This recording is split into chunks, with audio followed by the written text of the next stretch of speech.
Bien. Pasa con el teclado, con el mouse, no sé cómo pasar el dispositivo porque no es lo que quiere a mí. Bueno. Tiene que tocar la pantalla. Empezamos a hacer un repaso de las cosas que hemos visto la semana pasada, ¿sí? Bien, lo que hemos estado viendo eran los diferentes tipos de codificaciones de línea, ¿sí? Las diferentes implicancias y diferentes maneras que teníamos para transmitir los mensajes. Entre las codificaciones de línea vimos que nos permiten facilitar, por un lado, la sincronización del reloj, dado que, usualmente, el receptor, buscando los flancos que tenga la transmisión, puede saber cuál es la velocidad del reloj que tiene el transmisor y de esa manera sincronizarse junto con él, ¿sí? Entonces, una de las cosas que necesitábamos era que la señal tenga frecuentemente transiciones, ¿sí? Y de ahí empezaban a salir diferentes tipos de codificaciones. Además, nos permitían facilitar la detección y corrección de errores en algunos casos, porque, por ejemplo, en AMI creo, los unos eran alternados, teníamos un 1 positivo y un 1 negativo. Entonces, si de repente teníamos dos unos con valores positivos, yo sabía que faltó un 1 en la trama, ¿sí? Entonces me permitía de alguna manera hacer una primera detección de errores.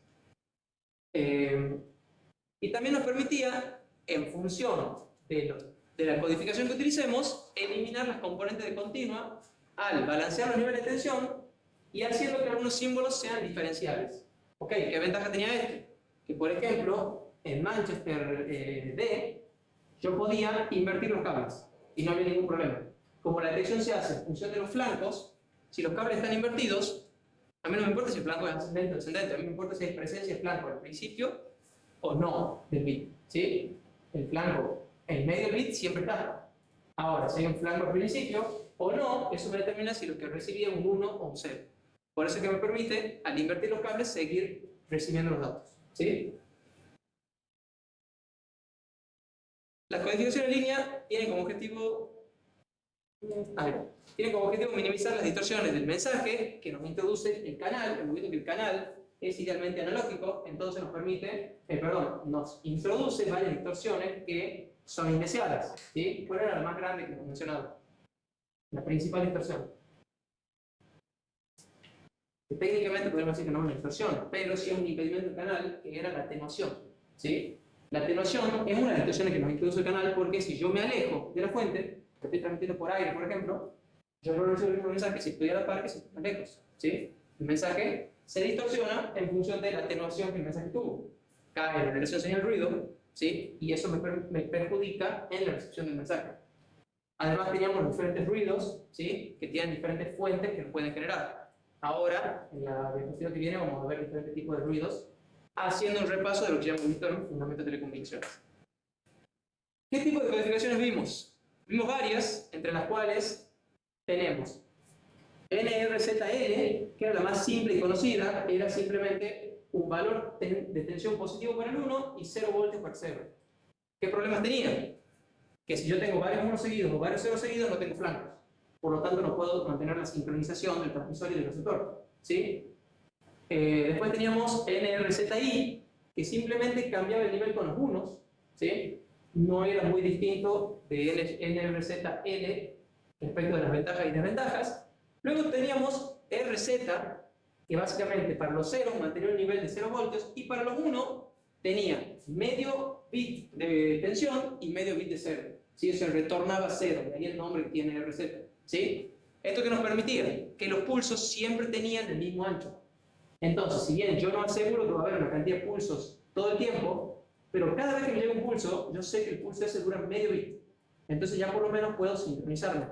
No es constante la señal de sincronismo, porque si de repente tengo 100 ceros seguidos, no tengo pulsos, pero ya es mejor que en RZL o en RZI. Luego vimos AMI, bipolar, AMI, que, como dije recién, va alternando pulsos positivos y negativos para los unos. ¿Para qué hacemos esto? Era para eliminar la componente de continuo, ¿sí? Porque la continua siempre es un problema a la hora de transmitir mensajes, ¿sí? A larga distancia. Entonces, lo mejor que podemos hacer es eliminarlo. Luego teníamos Manchester, que nos metía transiciones en el medio del símbolo, ¿sí? Si la transición era de un flanco positivo, era un 1, si era un flanco negativo, era un 0, por ejemplo. Y de esa manera nosotros siempre teníamos flancos asegurados, ya sea que haya un 1 o ya sea que haya un 0. ¿Sí? Y luego teníamos Manchester diferencial, donde el símbolo a transmitir dependía del anterior. ¿Sí? Yo siempre tenía un flanco al inicio o no de cada bit. Y el último que vimos, no, esto no lo vimos, esto lo estamos por ver ahora. Y bit stuffing, hemos visto la técnica de bit stuffing, que era para evitar problemas de sincronización en RZL, en RZL o en RZI, cuando hay muchos símbolos seguidos iguales. Si yo tengo, por ejemplo, 5 ceros, puedo insertar un 1 para evitar ese nivel continuo de 0 voltios que me puede generar problemas. ¿Sí? Lo mismo con los unos. Tengo muchos unos seguidos, puedo eliminarlo con un 0. Por ejemplo, en RZ, el problema solamente se da con los ceros. Entonces, en RZ yo solamente hago un bit stuffing de unos, cuando tengo varios ceros seguidos. Pero en NRZL tengo que insertar ceros si hay muchos unos seguidos y unos si hay muchos ceros seguidos. ¿Se entiende? Ahí pueden ver que ya tiene una ventaja RZ respecto de los anteriores. Bien.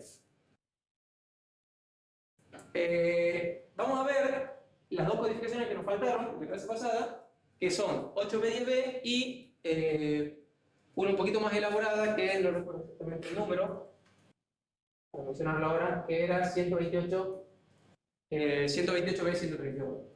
Bien, ¿cómo funcionan estas?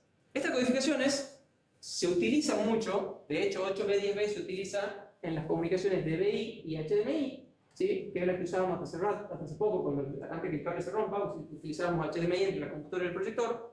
Se utiliza en Gigabit Ethernet, en Firewire, en InfiniBand, en PCI Express, en las versiones 1.0 y 2.0, que hoy por hoy ya prácticamente no se utilizan. ¿Ustedes saben en qué versión de PCI Express estamos?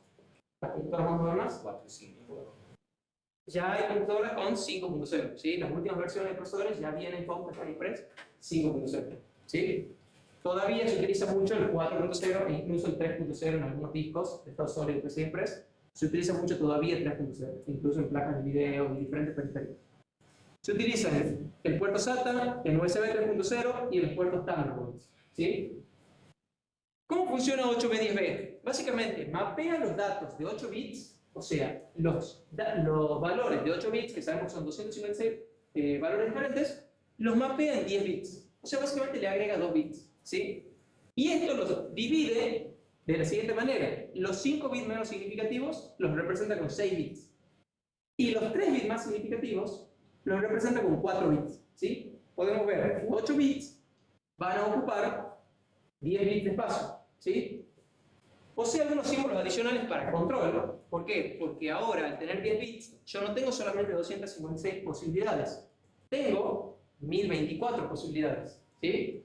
Entonces, posee algunos símbolos adicionales para control y algunos símbolos se usan para dos valores, ¿sí? O sea, puedo tener diferentes símbolos que tengan dos representaciones en el espacio de 10 bits, ¿sí? ¿Para qué me sirve esto?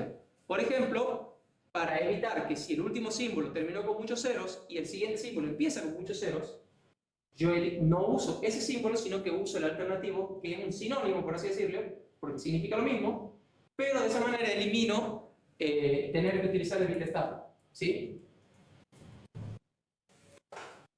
La codificación 8B10B no posee componentes de continua, no posee más de 5 ceros o unos consecutivos, pero como les digo, en este caso no es necesario utilizar el bit stuffing, porque los símbolos, al tener 4 veces más cantidad de símbolos para elegir el significado, puedo elegir cuáles son los símbolos correspondientes para cada representación en 8 bits que no me van a generar la repetición de los 1 o de los ceros. Garantiza que la diferencia entre la cuenta de 0 y de 1 es de no más de 2. O sea, no va a haber un desbalanceo entre 0 y 1 mayor a 2. ¿Se entiende? ¿Esto qué significa?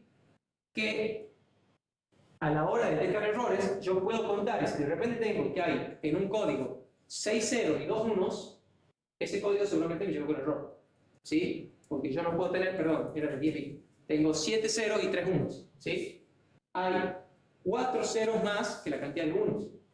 Entonces, eso seguramente me lleva con error porque la diferencia no puede ser más de 2.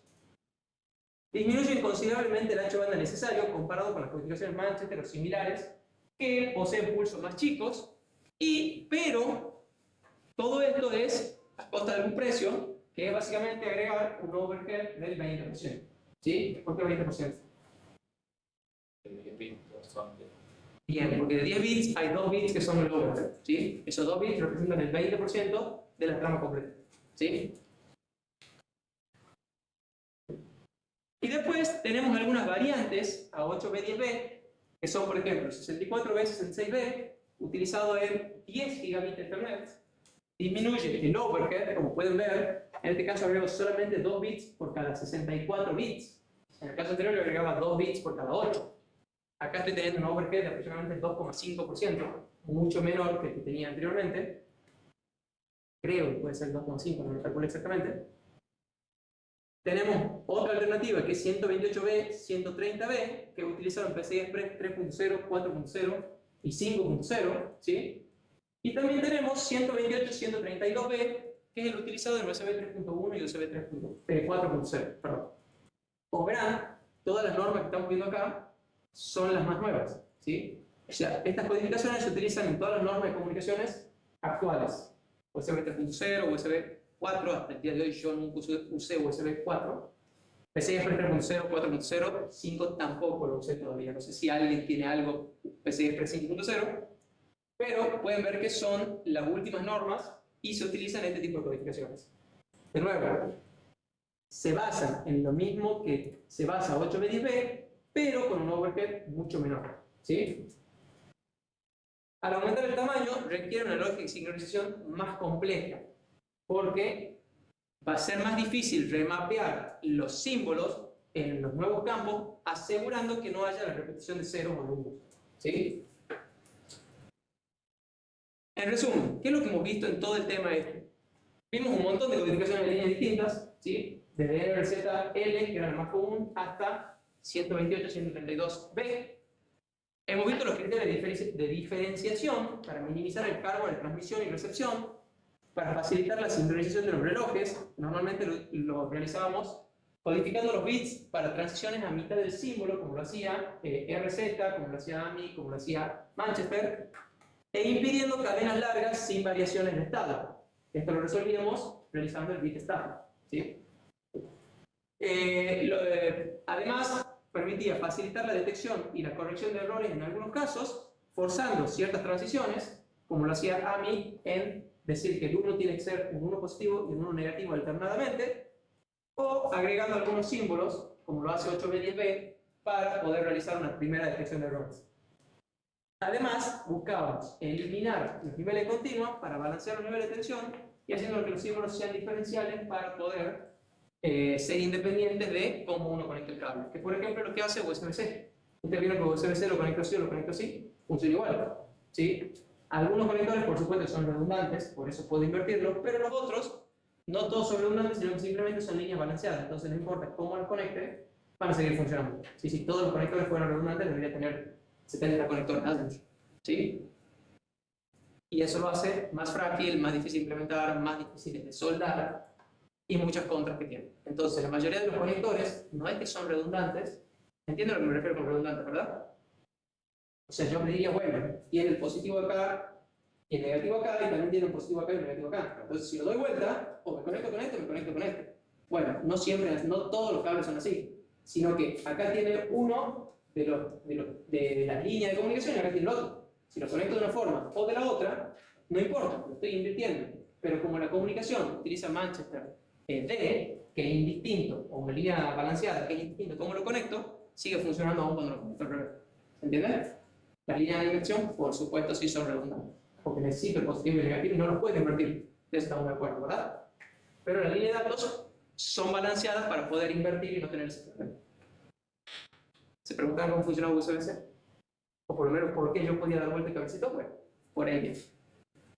Bueno, con eso terminaríamos este tema y estaríamos listos para empezar con el siguiente. ¿Quieren que empecemos directamente y después hacer un descanso? Porque es como que recién empezamos. Espero que estén cansados todavía, ¿verdad? Ok. Bueno, empecemos con la parte de modulaciones, ¿sí? Volvamos a nuestro esquemita, que ya lo hemos visto varias veces este esquemita y seguimos avanzando sobre el mismo. ¿Dónde estamos ahora? Repasemos el esquema. ¿Cómo funciona? Tenemos la fuente que genera un mensaje que quiere transmitir, el codificador que va a codificar ese mensaje en función de diferentes criterios que yo estoy necesitando, y lo dividíamos en, por un lado, la codificación de fuente y por otro lado, la codificación de canal. ¿Cuál era la codificación de fuente?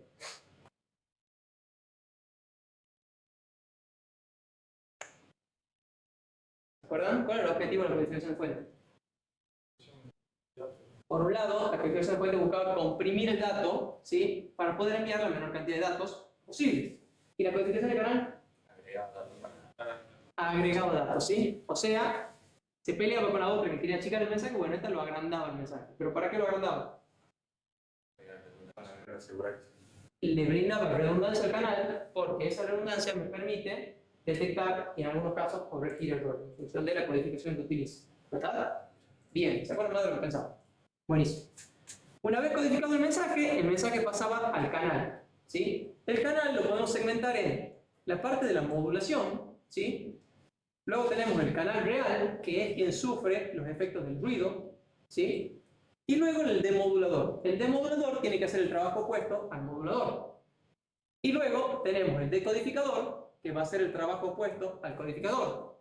Nuevamente, así como el codificador lo dividimos en dos partes, el decodificador también lo podemos dividir en dos partes, cada una tendrá que deshacer el trabajo de la parte correspondiente. El decodificador de canal deberá anular lo que hizo el codificador de canal, ¿sí? O sea, eliminar la información redundante, y luego el decodificador de fuente deberá descomprimir el archivo, porque yo quiero que mi receptor reciba el archivo o el dato tal cual como fue generado, o por lo menos sin pérdidas importantes, ¿sí? ¿Se acuerdan que teníamos los diferentes algoritmos con pérdidas y sin pérdidas? ¿Sí? En algunos casos teníamos pérdidas que no eran apreciables y podíamos vivir con ellas. Bien. Y por último tenemos el destino, que es el receptor finalmente va a recibir ese mensaje.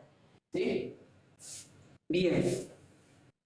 Asumiendo que ya tenemos la señal digital codificada con todos los diferentes tipos de codificaciones que vimos y lista para transmitir, continuamos ahora con la modulación. Bien. Lo que vamos a ver ahora es específicamente la parte esta, con características vinculadas a las modulaciones de portadores.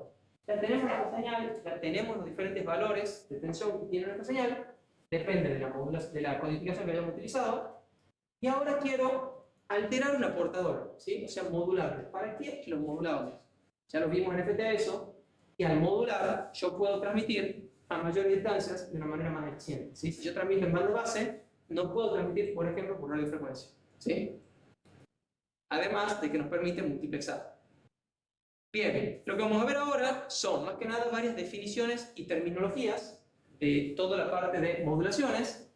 Luego vamos a ver diferentes técnicas o tipos de modulación, como ser ASK y ASK OOK. Vamos a ver FSK, que se acordarán, era una prima hermana de FM. Modulaciones como PSK, que era una prima hermana de PM. BPSK, QPSK y DPSK. Y finalmente vamos a ver otro tipo de modulaciones como modulación QAM y modulaciones FDM y OFDM, ¿sí? FDM en realidad no es una modulación per se, pero OFDM sí puede considerarse como un tipo de modulación. Ya vamos a ver cuando lleguemos a eso.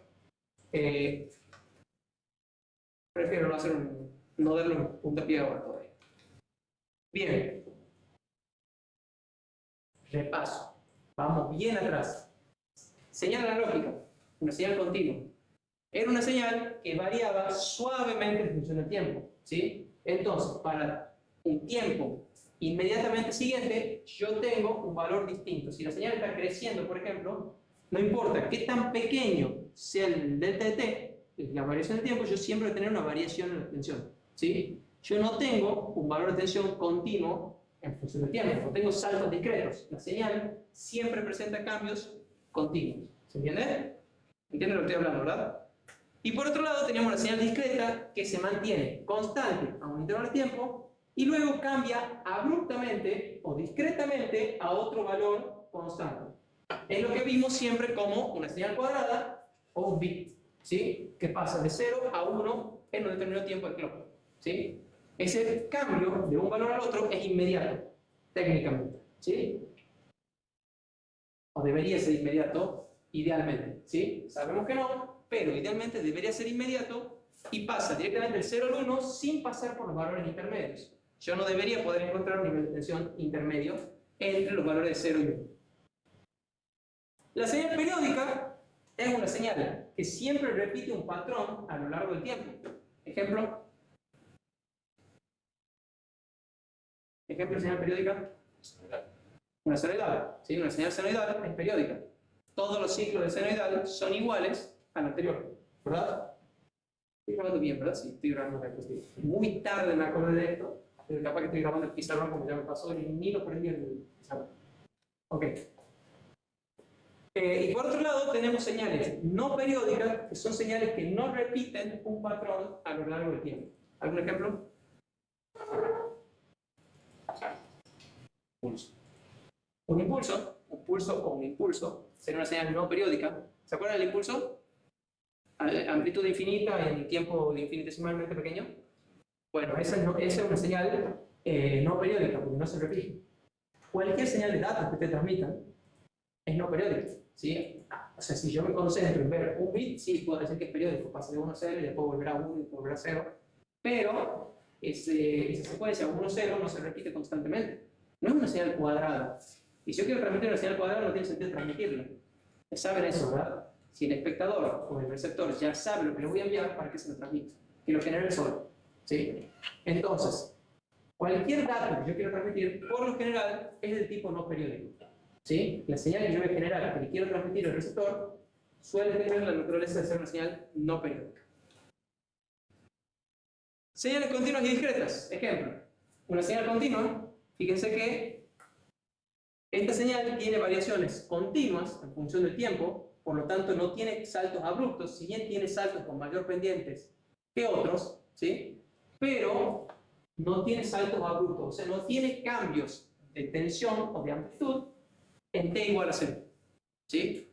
En un momento instantáneo del tiempo, la señal no cambia absolutamente. ¿Sí? ¿Se entiende? Y luego tenemos una señal discreta que va teniendo cambios abruptos en tiempos cero, en valores cero de tiempo. Entonces esta señal pasa inmediatamente del 0 a un valor de amplitud 1, digámosle, o a 0, a 1 y así constantemente. ¿Se entiende? Sí. ¿Para preguntar algo? No, lo pido a vos. Ah, bien. Esta parte ya la saben, ¿verdad? Características de una onda senoidal, que las tenemos que saber porque justamente son las características que yo voy a cambiarle a esa señal senoidal para poder generar las diferentes modulaciones. Amplitud de pico. El valor máximo de la señal y normalmente se expresa en voltios porque estamos hablando de señales eléctricas. ¿Sí? Si estuviéramos hablando, qué sé yo, de una señal de luz, podríamos hablar de lúmenes, ¿sí? O de lux. No me acuerdo cuál era la que corresponde, porque una era por unidad diaria y la otra no, pero bueno, entienden las dos, no me acuerdo cuál era el flujo luminoso y cuál era la unidad diaria. Tenemos la frecuencia, que sería la cantidad de repeticiones del ciclo por segundo, ya saben que se expresa en Hz, y si yo digo que una señal tiene 10 Hz, ¿qué significa? Que esa señal se repite 10 veces por cada segundo, ¿sí? ¿Estamos? Periodo es el tiempo transcurrido entre dos repeticiones. Y acá ustedes me pueden decir, supongamos una señal senoidal, ya voy a prender el pizarrón.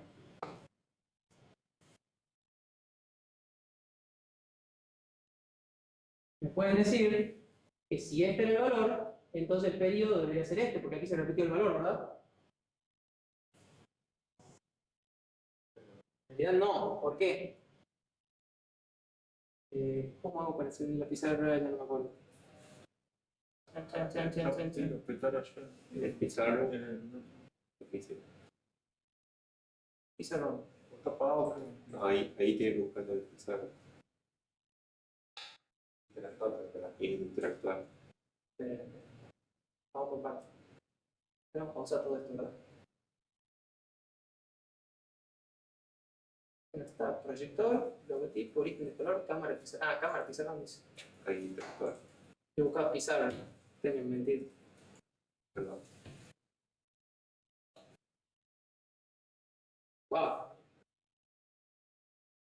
Qué bonita senoidal. Bien. Ustedes me pueden decir, si yo les digo que es el tiempo transcurrido entre dos repeticiones, ustedes me podrían decir que esto es el periodo. Fíjense que el valor de tensión se repite. Acá vale 0 y acá vale 0 de nuevo. ¿O no? ¿Por qué ese es el periodo? ¿Por qué?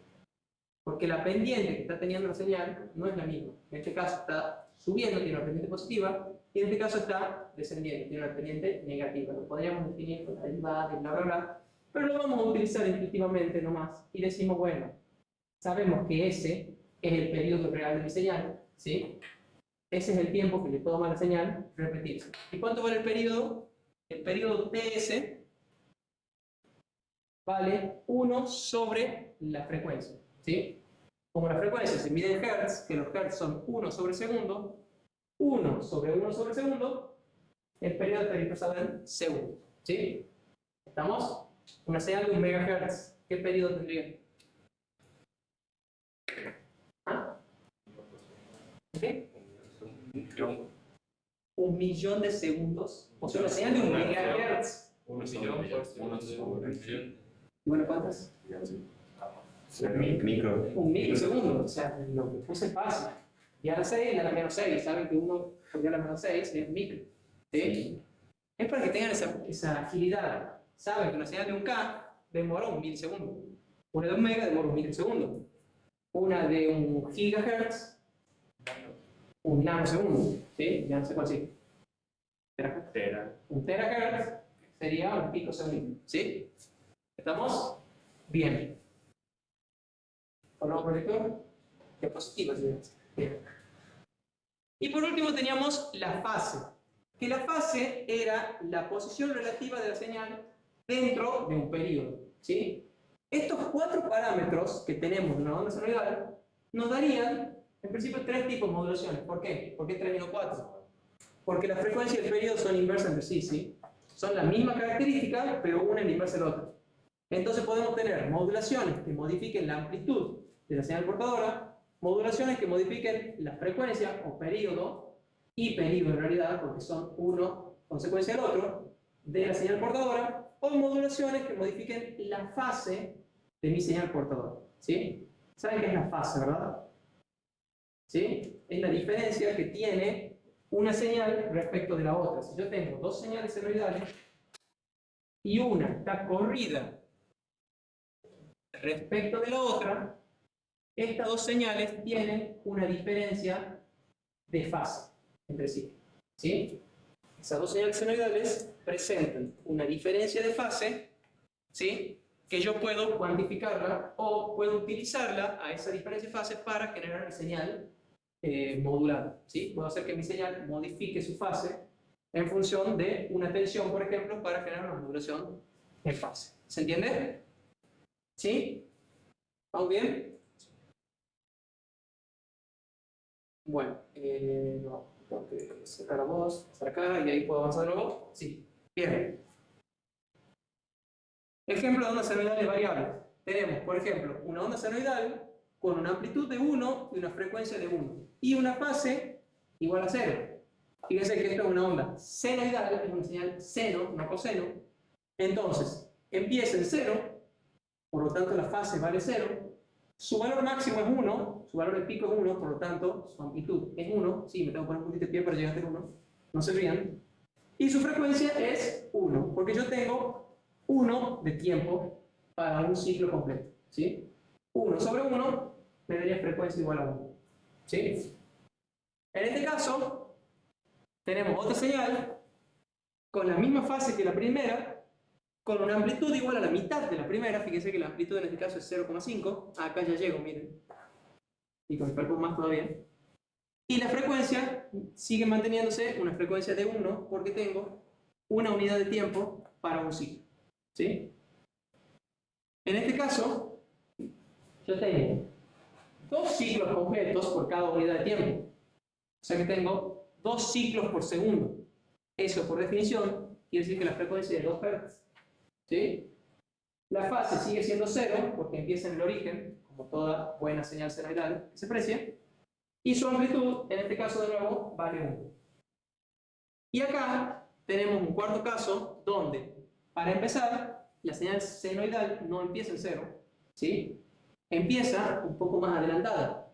Entonces decimos que tiene fase pi sobre 2. O sea, la señal senoidal le sumo pi sobre 2 para que empiece directamente en este punto, ¿sí? Es como que yo empecé a mostrarle la señal acá. ¿Se ve? Su amplitud nuevamente vale 1 y su frecuencia también vale 1, ¿sí? Porque de nuevo, si yo tomo este punto y busco de nuevo hasta que llega al pico superior, pasó una unidad de tiempo, ¿sí? O un segundo en este caso. Bien. Se ha perdido el control. ¿Cómo pasó eso? Bueno, los dejo descansar un ratito, vayan, tomen aire y seguimos con esta parte.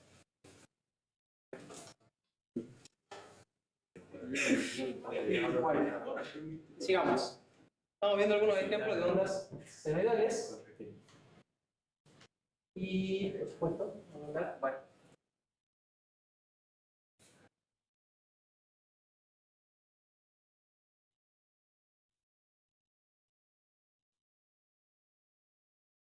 Enojado conmigo esto.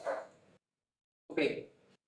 Entonces, algo que ya hemos tratado mucho en el de telecomunicaciones era el dominio de la frecuencia. ¿Sí? ¿Se acuerdan que nosotros siempre les decíamos que toda señal tenía su representación en el dominio del tiempo y su representación en el dominio de la frecuencia? Gracias a que podíamos hacer esto. Análisis Fourier. ¿Sí? Según el análisis de Fourier, sabemos que cualquier señal, ¿sí?, se puede representar por la suma de señales sinusoidales, en realidad, porque son senoidales y cosenoidales, de diferentes frecuencias, o podríamos decir también senoidales de diferentes frecuencias y fases, ¿sí? Se puede expresar entonces una señal por sus componentes de frecuencias armónicos. Esto ya lo hemos hecho varias veces, y en las materias que ven análisis de Fourier veían cómo representar una señal senoidal, una señal cuadrada, una señal triangular y diferentes tipos de señales en función de la suma de sus componentes armónicos, ¿verdad? Bien. Esto, por ejemplo, a la señal en rojo que tengo acá, yo la puedo descomponer en la señal en azul y la señal en morado, ¿sí? Si yo sumo punto a punto la señal azul con la señal morada, lila, violeta o púrpura, obtengo la señal en color rojo, ¿sí? Entonces, lo que estamos viendo ahí sería justamente la descomposición, según el análisis de Fourier, de la señal roja en función de sus dos componentes armónicos, ¿sí? Tendríamos en este caso lo que solemos llamar fundamental, ¿sí? A ver, si yo les pido la frecuencia o el período de la señal original, de la señal roja, ¿cuál sería el período? Acá ya no es tan fácil ver el período, ¿verdad? Porque podemos tener, por ejemplo, yo podría decir un método un poco más riguroso, un poco más, no sé cómo decirlo, más bobo, por así llamarlo, de solamente contar, o sea, que no tenga ambigüedades, digamos, para detectar el periodo, decir, bueno, cuando cruza dos veces el eje. Pero ¿qué pasa si esta señal hubiera tenido que este pico cruzaba un poquito y volvía a subir, y este piquito volvía a cruzar? ¿Sí? Yo hubiera tenido 6 cruces por el eje en un solo periodo. O sea, yo tengo que identificar un punto donde a partir de ese punto la señal se repite completamente respecto de su anterior iteración, ¿sí? Entonces, en este caso, el periodo es 1. ¿Y la señal en azul cómo le llamábamos? ¿Cómo? Es la fundamental. ¿Por qué? Porque es no necesariamente la señal de frecuencia más baja, sino que es la señal que comparte periodo con la señal resultante, ¿sí? Fíjese que la frecuencia de la señal azul es la misma que la frecuencia de la señal rojo, porque los dos tienen el mismo periodo, ¿sí? Y la otra señal, en este caso le diríamos que es un tercer armónico, porque tiene la frecuencia del triple, que es la fundamental, ¿sí? ¿Estamos? ¿Se acuerdan de eso, verdad? ¿Se acuerdan lo que era la señal, la frecuencia fundamental? Ok. Entonces, a lo que le vamos a denominar o llamar espectro de una señal es al conjunto de las componentes de frecuencia que sumadas recomponen la señal. Y acá yo voy a repetir una activación que yo hice en FT. No es que esto es un modelado, no es que toda esa sumatoria de señales se comporta bajo ciertas características como si fuera la original. No. La señal original está compuesta o es igual, exactamente igual a la sumatoria de todas esas señales. ¿Sí? ¿Qué quiere decir esto?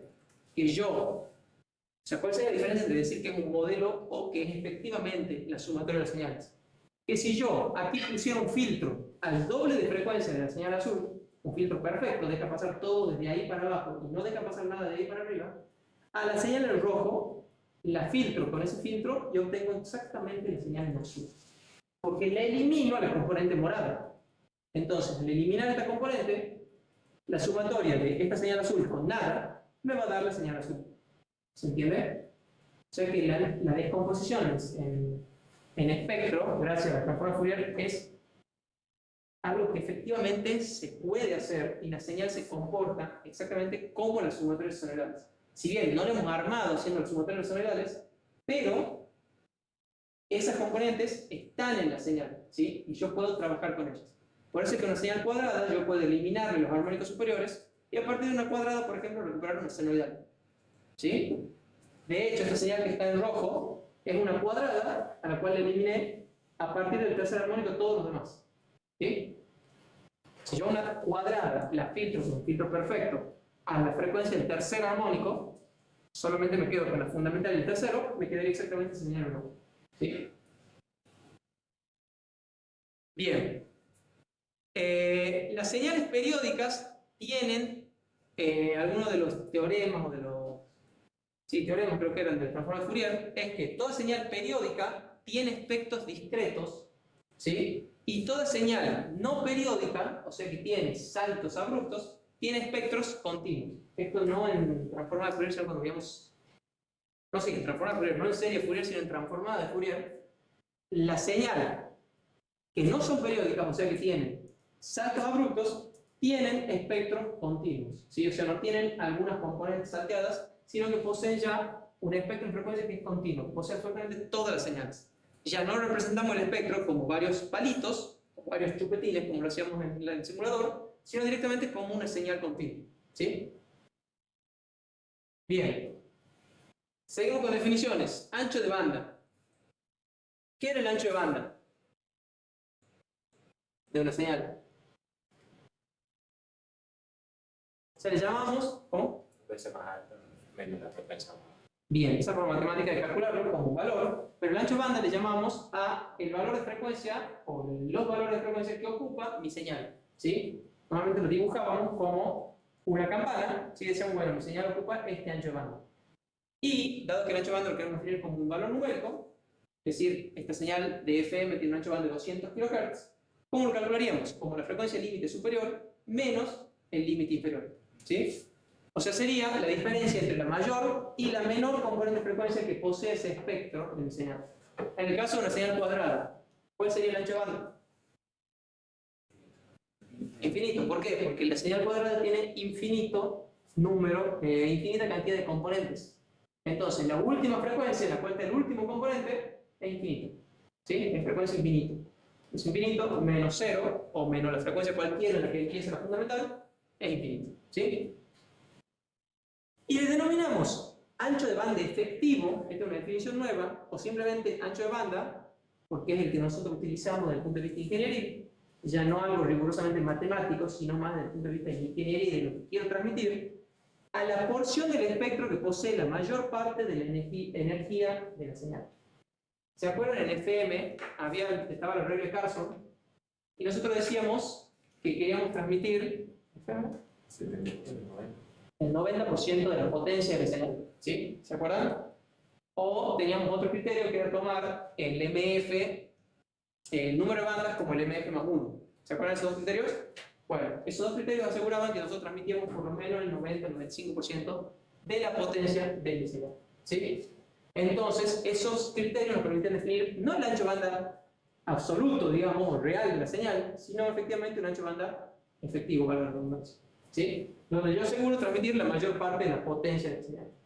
Al transmitir la mayor parte de la potencia de la señal, transmito una señal muy aproximada a la que en realidad quiero transmitir, ¿sí? O sea, no estoy transmitiendo la señal exacta, porque estoy eliminando algunas componentes armónicas, pero si transmití el 95% de la potencia, lo más probable es que la deformación o la distorsión que esa señal pueda presentar sea mínima, ¿sí? Atenuación, una de las primeras distorsiones que habíamos hablado del medio. El medio influye a la señal y nos provoca que el nivel que tiene la señal vaya decayendo a medida que la señal avanza conforme la distancia, ¿sí? Esto se cumple tanto para señales mecánicas, por ejemplo, vos, si yo estoy hablando, los que están aquí adelante me escuchan mucho más fuerte que los que están atrás, o como para señales electromagnéticas que también poseen una atenuación a medida que son transmitidas por el medio, ¿sí? La atenuación es una función creciente con la frecuencia. Cuando la frecuencia es más alta, la atenuación también aumenta, ¿sí? Cuando yo tengo frecuencias mayores, yo tengo longitudes de alcance más pequeños, ¿sí? ¿Se les ocurre algún ejemplo rápido con el que estén familiarizados? De esto de que las frecuencias mayores frecuencias tenemos menor distancia.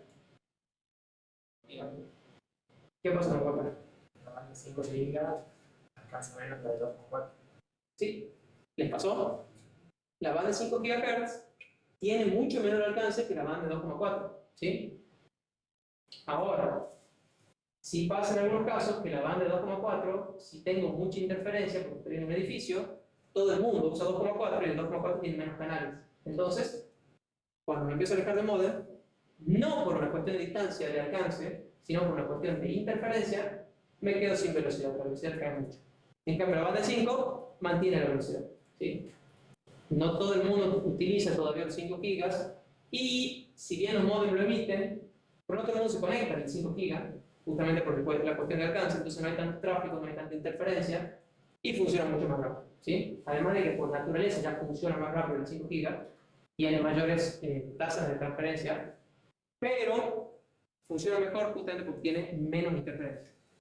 Aunque el alcance sí es más corto que el de 2,4, ¿sí? Otro ejemplo, lo he dicho un millón de veces. AM contra FM, ¿sí? FM tiene un alcance de un par de kilómetros, bueno, buen par de kilómetros, pero AM tiene alcances mucho más grandes, que siempre me repetí el caso de que había radios antes que podían escuchar emisoras de Europa, sin problema, ¿sí? No porque la Tierra sea plana, sino porque la señal de AM se refleja en la atmósfera y va rebotando esa etiqueta que llega a nosotros, ¿sí? Bien. Al receptor tiene que llegar una señal suficiente para poder ser detectada sin error. ¿Por qué? Si yo tengo una señal que llega con un nivel muy bajo, ¿sí?, de amplitud, esa señal puede llegar a confundirse con el ruido. El ruido siempre va a tener la misma amplitud, ¿sí? Porque no depende de la distancia, o hay fuentes de ruido en todos lados. Entonces, estadísticamente, el ruido siempre va a ser el mismo. Ahora, si yo tengo este ruido y esta señal, es mucho más fácil detectar que si tengo este ruido y esta señal, ¿verdad? Porque esta señal, que tiene un nivel de tensión muy próximo al nivel de ruido, va a ser difícil de detectar, ¿sí? En cambio, ese es el problema cuando yo tengo mucha distancia, ¿sí? Hay modulaciones que nos permiten recibir señales por debajo del nivel de ruido. Y yo creo que ya les mencioné en una de las clases de esta materia, LoRa, ¿sí? LoRa es una de las modulaciones que funciona por debajo del nivel de ruido. ¿Pero qué desventaja tenía LoRa? Muy lento. Muy lento, ¿sí? Pero verdaderamente muy lento, no llega a kilobits, ¿sí? Tiene una velocidad muy baja. Por eso no se utiliza para hacer streaming de video, pero se utiliza para mandar información de un sensor de temperatura, de, qué sé yo, de un sensor de una alarma, aunque ahí la latencia podría ser un problema, pero sí seguimos hablando de latencia de los milisegundos, quizás segundos, ¿sí? Pero sensores de temperatura, donde la temperatura no cambia de un segundo al otro, sensores de humedad, la humedad tampoco va a cambiar de un segundo al otro, ¿sí? Este tipo de sensores se suele utilizar LoRa por su bajo costo, por su bajo consumo energético, ¿sí?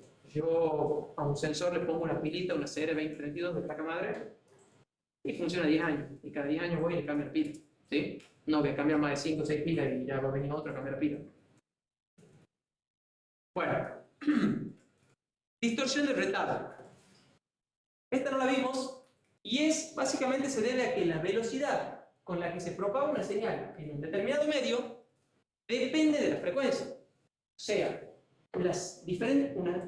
una misma señal, dos señales que tienen diferentes frecuencias no se propagan a la misma velocidad, ¿sí? Idealmente todas se deberían propagar a la velocidad de la luz, ¿verdad? Pero ya sabemos que eso no es así, lo estamos transmitiendo no en el vacío, sino en el aire, y eso genera que la velocidad con la que se transmiten las dos señales, que tienen diferentes frecuencias, no sea la misma, ¿sí? Es muy pequeña la diferencia, pero existe.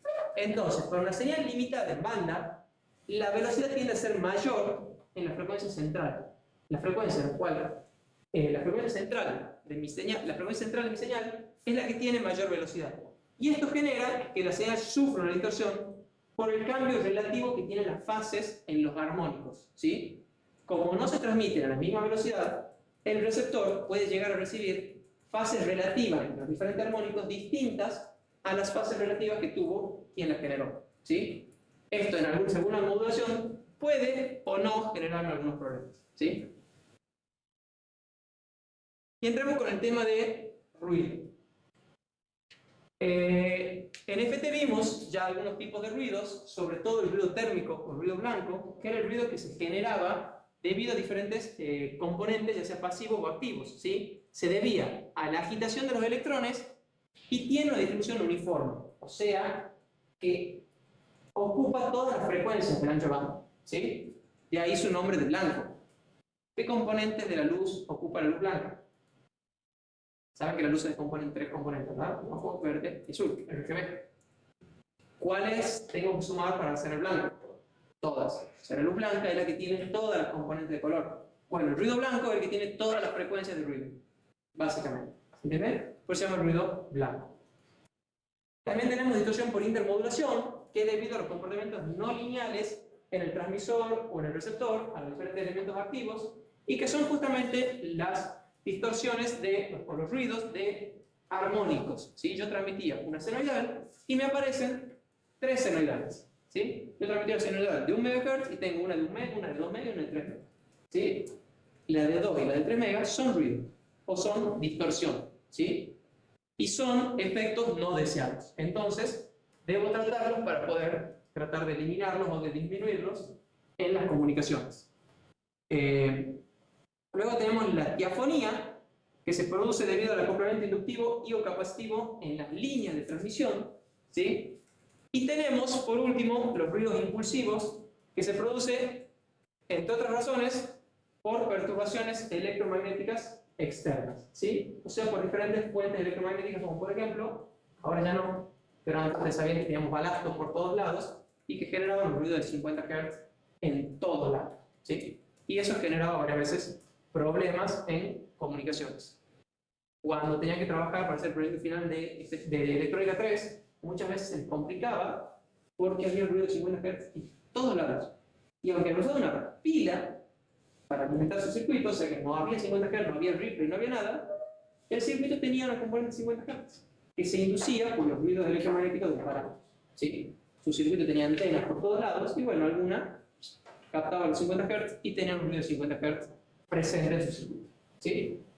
¿Se entiende? ¿Me van siguiendo? No los perdí todavía, ¿verdad? Bien. Relación señal-ruido, otro concepto con el cual ya están muy familiarizados, seguramente lo recuerdan muy bien, es el cociente entre la potencia de la señal y la potencia del ruido. ¿Qué unidad tiene? ¿Qué unidad tiene?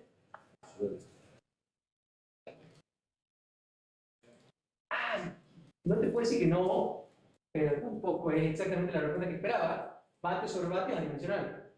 Ahora, la puedo expresar en decibeles porque es una unidad adimensional, ¿sí? Así como la ganancia, que es adimensional, lo puedo expresar en decibeles. Bueno, esto también lo puedo expresar en decibeles. Generalmente se mide en el receptor porque es el responsable de decodificar la señal. No tiene sentido que yo mida, bueno, no es tan útil medir la relación señal-ruido a la salida del receptor. Sería útil solamente para ver qué tan pura es mi señal. Pero es más importante medirla en la entrada del receptor, para saber con qué relación señal-ruido voy a tener que trabajar yo a la hora de decodificar o de demodular mi señal. Y por comodidad la solemos medir en decibeles. ¿Qué ventajas tiene medir en decibeles? Por un lado, yo puedo sumar ganancias en decibeles o restar las relaciones en el ruido, sumar las relaciones en el ruido con una cifra de ruido. Es más fácil trabajar con sumas y restas que con multiplicaciones y divisiones, pero una de las causas por las que yo encontré que es más fácil trabajar en decibeles, aparte de no tener que decir 7 millones, sino decir, no soy muy alegre, en vez de decir 10 millones digo 70, ¿sí? No tengo que escribir un montón de ceros. La atenuación es exponencial. Entonces, si yo utilizo decibeles, yo puedo decir que mi señal se atenúa, por decir algo, 10 dB por kilómetro. Y es mucho más fácil de entender o de expresar 10 dB por kilómetro que decir, se divide en 10 por kilómetro. Ajá, ¿y en cuánto tengo en 1,5 km? No hay 15. ¿Sí? ¿Lo ven? Entonces, no es que se atenúa 15 veces, pero sí puedo decir, y bueno, si en 1 kilómetro hay 10, en 1,5 km va a haber 15 dB de atenuación. Ahí sí se vuelve lineal. Como la atenuación es exponencial, si yo lo expreso en una escala logarítmica, lo puedo linealizar y expresarlo de esa manera. Los cables, las antenas y todos los dispositivos se expresan en dB por eso. Si yo tengo un cable, el cable me expresa que atenúa, por decir algo, 7 dB por cada 100 metros. Si yo corto 13,2 metros, hago 13,2 por esa atenuación dividido en 100 y tengo exactamente cuántos dB me atenúa. Háganlo con veces. ¿Sí? Tengo que leer el GPT cómo se hace en veces. No creo que no se me ocurre cómo calcular. Bueno, sería que sentarme con el lápiz papel, pero me va a llevar su tiempo. ¿Sí? En cambio, en decibeles, es una multiplicación, una división y ya está. ¿Sí? ¿Se entiende? Esa es la razón, por lo menos para mí, más absoluta por la cual es útil utilizar decibeles. Escalas logarítmicas. Bien. Ya saben la definición, la relación señal-ruido en decibeles se expresa como 10 veces el logaritmo de la relación señal-ruido en veces, que sería potencia señal sobre potencia ruido. Y la relación señal-ruido es algo bueno. Yo quiero que mi relación señal-ruido sea lo más alta posible. ¿Sí? Yo quiero una relación señal-ruido muy elevada. ¿Por qué? Eso significa que tengo muchas más veces señal que ruido. ¿Sí? Aunque el ruido tiene el nombre de la variable, la relación señal-ruido, esa variable es buena y yo quiero que sea lo más grande posible. Bien. Luego teníamos la definición de la capacidad del canal. Según Nyquist, en un canal sin ruido, la capacidad de transmisión se puede expresar como C, que es la capacidad del canal, igual a 2 veces el ancho de banda de la señal por el logaritmo en base 2 de n, donde n es la cantidad de estados significativos que tenga mi señal. Y B, bueno, es el ancho de banda. ¿Sí? ¿Qué es N? Son la cantidad de elementos de señal que mi modulación tenga. Si yo tengo tan solo 2 estados, un 1 y un 0, tengo una determinada capacidad de canal. Pero si aumento la cantidad de estados, por ejemplo, digo, bueno, ahora en vez de tener 2 valores para mi señal de AM, voy a tener 4, hago una SK de 4 valores de amplitud distintos, yo voy a tener una capacidad más grande. ¿Sí? Eso me permite aumentar la capacidad del canal y de esa manera transmitir más datos por unidad de tiempo utilizando el mismo canal. ¿Sí? Por eso justamente es que hoy por hoy en Wi-Fi se utilizan modulaciones o constelaciones que transmiten muchos símbolos distintos y eso permite que las velocidades sean mucho más altas con el mismo ancho de banda. Y luego tenemos otra capacidad del canal que según Shannon, en un canal, esta vez con ruido, a diferencia de Nyquist que decía en un canal sin ruido, a mayor velocidad de transmisión, más bits son alterados por un ruido de igual duración. Si yo tengo un determinado ruido que duró 1 milisegundo y transmito datos de 100 milisegundos, esos datos no van a ser alterados por ruidos de 1 milisegundo. ¿Sí? Ahora, si mis datos duran medio milisegundo, y bueno, voy a tener 2 datos alterados por ese ruido. Si duran un cuarto de milisegundo, pues yo voy a tener 4 datos alterados. Entonces, a medida que aumenta la velocidad de transmisión, disminuye también la capacidad del canal bajo la misma condición de ruido. ¿Sí? Entonces, Shannon describió como capacidad del canal al ancho de banda por el logaritmo en base 2 de 1 más la relación señal-ruido que yo tengo. ¿Sí?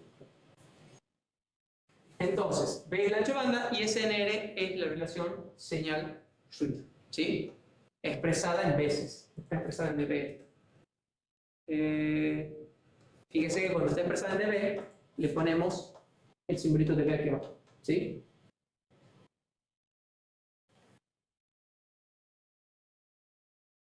Vamos con un ejemplo de capacidad del canal. Supongamos que un canal posee un espectro situado entre 3 MHz y 4 MHz. O sea, mi señal tiene como frecuencia inferior 3 MHz y como frecuencia superior 4 MHz. Y que la relación señal-ruido de ese canal es de 24 decibeles. ¿Cuánto es el ancho de banda? Eso está rápido. ¿Cuánto sería el ancho de banda? 1 MHz. Sí. Y tenemos que la frecuencia superior está en 4 MHz y mi frecuencia inferior está en 3 MHz, el ancho de banda sería lo que está comprendido entre esos. ¿Sí? ¿Qué ancho de banda tiene? La frecuencia superior menos la inferior, 3 MHz. 1 MHz, perdón. 4 menos 3, 1 MHz. ¿Cuánto es la relación señal-ruido?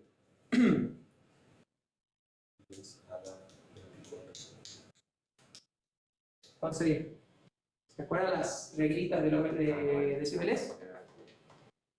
¿Cómo eran? Y una zona más o menos 200 y algo. Bueno, pero decímelo con un poquito más de precisión. Entre 200 y... 24 se puede dividir en 3. Cada 3 decibeles. ¿Cuánto era? El doble. Pero está más cerca de decir 30 y restarle 6, ¿verdad? 30 decibeles, ¿cuánto era? 1000. ¿La mitad? 500. ¿La mitad? 250. Más o menos.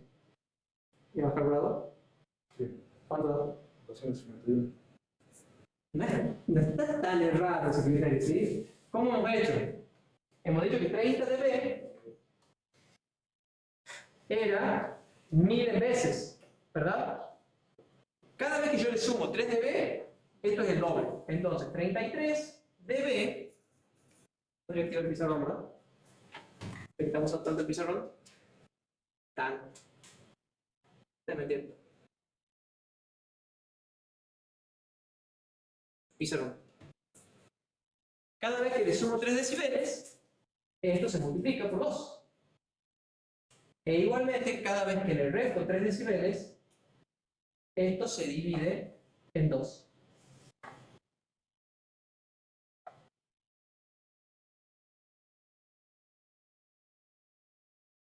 ¿Sí?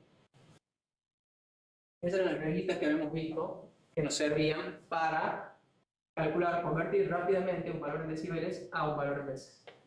Que evidentemente ya no se puede. ¿Sí?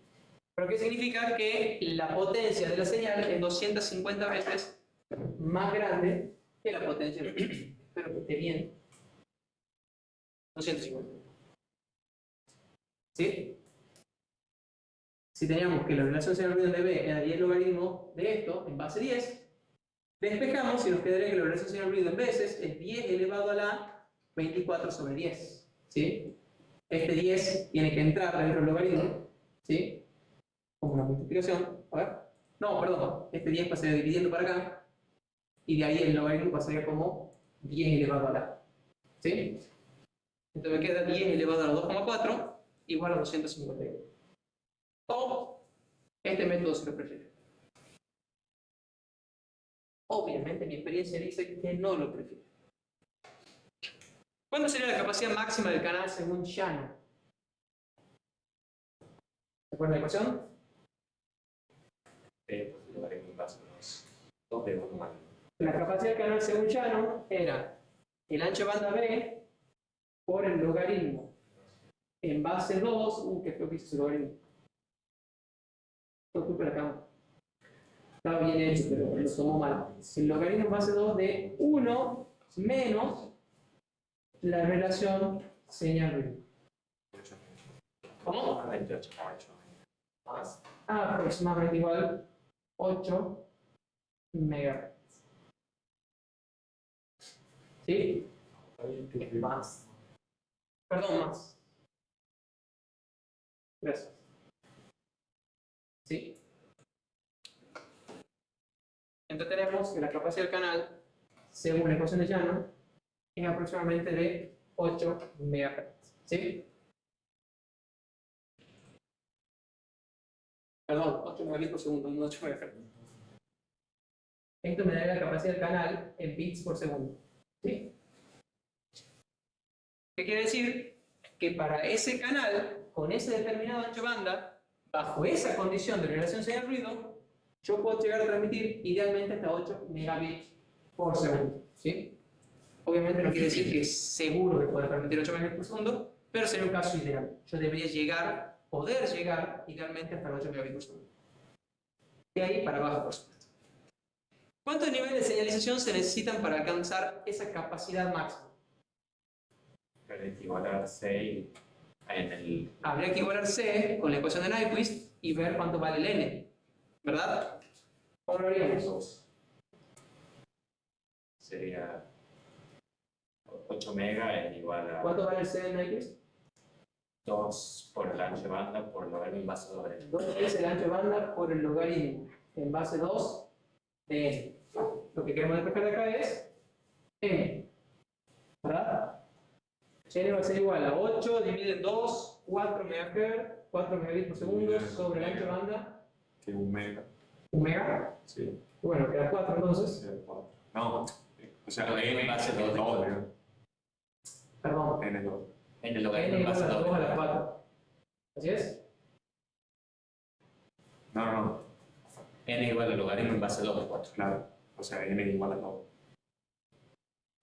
Por lo mismo que decir. Este es el logaritmo en base 2 de N.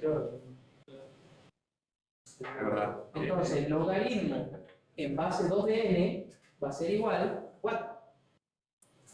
Claro. O sea que N Sí. es igual a 2 elevado a la 4. 2, 4, 8, 16. No me confundo. Bien, casi. ¿Estamos? Creo que el pizarro no toma tan abajo. Se me cortó en el 16. El último Raymond no lo tomó, así que lo volvamos a hacer acá. Se escucha, güey. Sí, No, que se escucha. ay, por Dios, la rodilla. Ok, entonces N va a ser igual a 2 elevado a la 4 igual a 16. ¿Sí? Veamos si está bien. ¡Chachán! Sabemos calcular según. Ya sabemos Llano y Nyquist.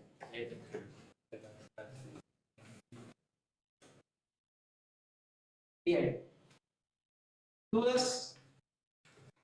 ¿Estamos con esto? En la clase que viene ya arrancamos a fondo con la parte de la modulación. ¿Sí? Más que nada era toda mi introducción al principio, salvo algunos detalles. Todo lo que vimos era conceptos ya que hemos visto en FT o en la primera parte de la materia. Bueno, cortamos la grabación.